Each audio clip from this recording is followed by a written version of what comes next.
I once seen a post on Reddit that said the best way to get advice or the best way to get people's input is to pretend that you know what you're talking about. And they back this up with the fact that sometimes you'll make a post on Facebook or Reddit or YouTube or Instagram or whatever it is that you normally use, and you'll be saying, oh, hey, I'm having this problem in life. Do you guys have any advice? And you'll get like no replies except from bots that are telling you to like click on their malicious links or something like that, right? But then you'll post a video or a short on in TikTok or Instagram or those sorts of things, and you'll be like, oh, I just did this, or I just figured out this new skill, and then you'll bring out all of the armchair quarterbacks, the armchair generals, the Monday morning quarterbacks in your comment section saying, well, actually, where you placed that nail in your birdhouse that you built was roughly 2 millimeters off of where it should have been, so you are trash. So again, oftentimes the best way to get advice is to pretend that you know what you're talking about. And today, I'm going to be talking about the particular team that I'm using inside Wuthering Waves to clear content. So, as you can probably see from the quest line, I'm not too incredibly far into the game, in my opinion. Long ways to go, but I'm slowly progressing through tougher and tougher content. And as you can see on the right-hand side, this is the team that I am using. So, the three that we have is going to be obviously my Havoc main character. We have Tauki, and then we have Verena. And I have some other characters, some other heroes, obviously, that I can use as well. But these three are the three that I've invested in the most. So I don't necessarily want to waste resources by switching over to different characters. So this is kind of the builds that I've come up with. And part of this will be, hey, if you're a super experienced endgame player, maybe give me some advice here on who is good, who could be improved, how the builds could be improved, all that sort of stuff. But if you're a new player just starting the game, perhaps this will also serve as a little bit of like a rudimentary guide for you as well. So we're gonna go through all their kits and all that sort of good stuff as well.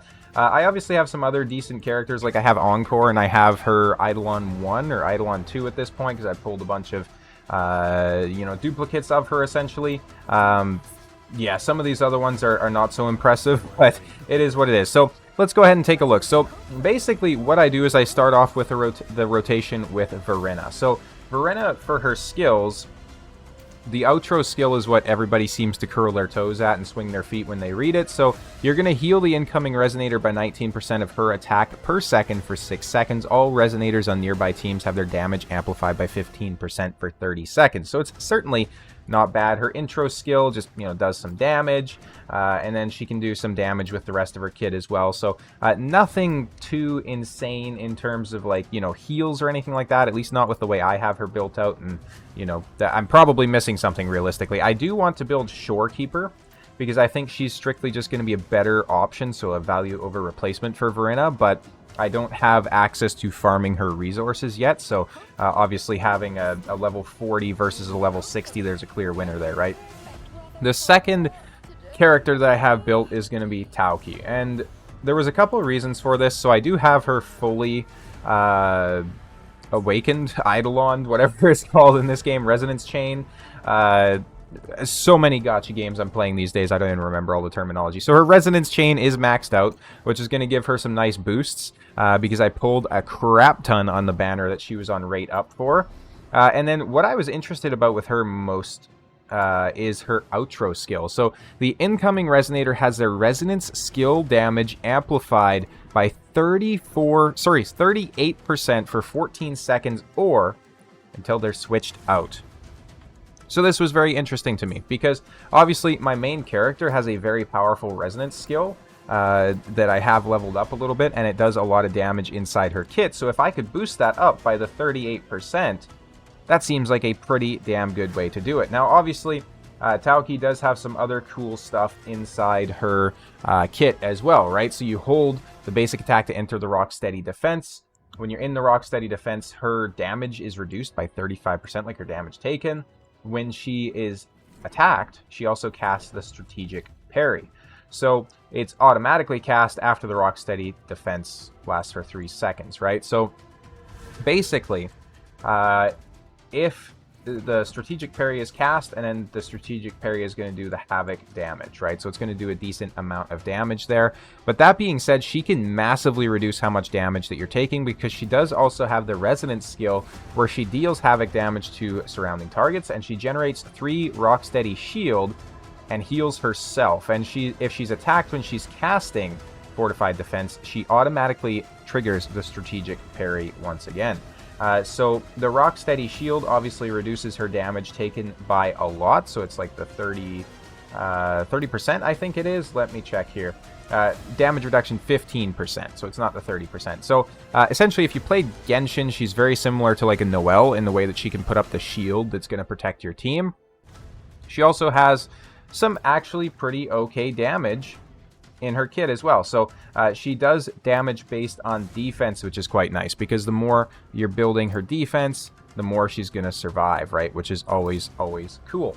Especially if you come from something like Raid Shadow Legends, you know how valuable that can be. So essentially, we go Verena, we rotate into Tauki, and then we rotate into the MC. The MC obviously just, you know, kind of a regular DPS unit, nothing too incredibly interesting.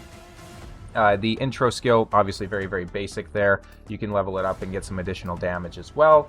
On her outro skill, she just creates a field, dealing damage to, you know, everybody every 2 seconds for 6 seconds. So essentially 3 bursts of damage equal to 143% of her attack, which is a pretty darn good outro skill, to be honest.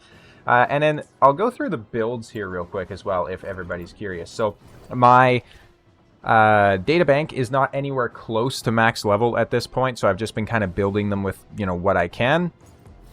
For the main one here, we have a 4-cost Hecate or Hecate, which just gives us more havoc damage. Absolutely fantastic rolls on this as well. Energy, regen, basic attack, resonance skill, crit damage, attack, all that sort of good stuff. Exactly what you want to see. We also have a very, very decent roll here on the Spearback.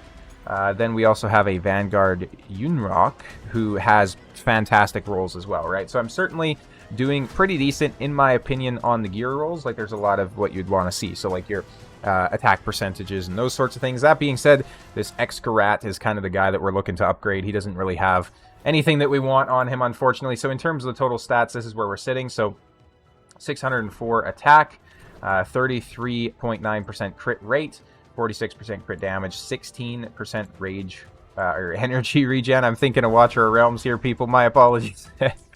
And then no damage bonuses on top of that. For the Tauki, here's what we got. So we got 793 defense, 14.4 over 17.4, 20.8% rage regen.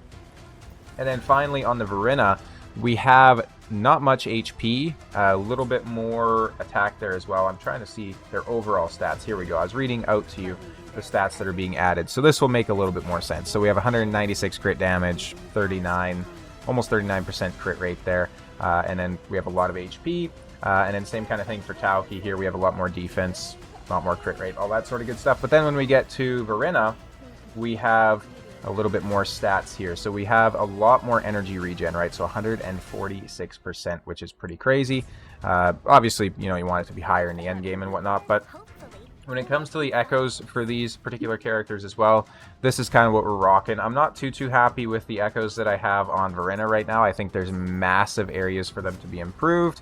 And then Tauki does have some okay echoes, but again, I know there's massive improvements to be made here, right? So especially something like this guy. Like, this guy's absolute dookie, absolute dog water. We want something better on her by all means. So that is going to be something that gets replaced. But that being said, that is the particular team that I'm using. Once again, these are the other characters that I have as well. I know Sanhua is actually a pretty good character for, especially later in the game. And then Yang Yang is also good as well. So I'm hoping that I'm able to pull some of the more exclusive characters, shall we say. You know, like a Carlotta or something like that would be pretty cool. But then again, it also comes down to the question of if I actually have the resources to level them. Which, I mean, at this point in the game, probably not, because I'm still a little bit behind on exploration and whatnot. So, yeah, that being said, I would love to hear feedback. I'd love to hear what you guys use as a team as well, especially if you use Havoc MC as your main damage dealer like I do. because she seems to be a very, very decent option that doesn't require a whole lot of investment, especially considering that you get the resonance chains for free as you progress through the main quest. So that being said, though, thank you guys all so much for watching, and I'll see you next time.